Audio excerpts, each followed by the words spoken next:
бол. Көктемнің күні бірінші наурыз үні бұл. Алғыс Аллаға жер көкті жалатқан адам ата Хауаны саналы күнде талатқан.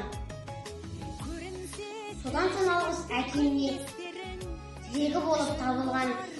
Содан соң алғыс анама ақсұт қолға талатқан. Мың алғыс анама ақ сүтін таратқан. Мың алғыс әкеме ақ нанын жаратқан. Мың алғыс ұстазға әріп пен білімді үйреткен. Жүректің арнап ыстық махаббат, әкетай шексіз алғыс айтып саған.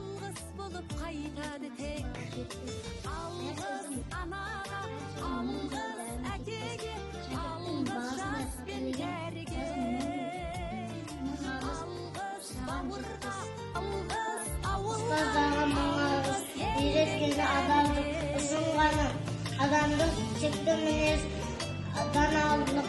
Бар ұстазға тілейміз бақыт, табыс, амандық. Қандай мәртелер, адам болып жетелер, әкелерге мың алғыс, әрбір сөзін үйретеді.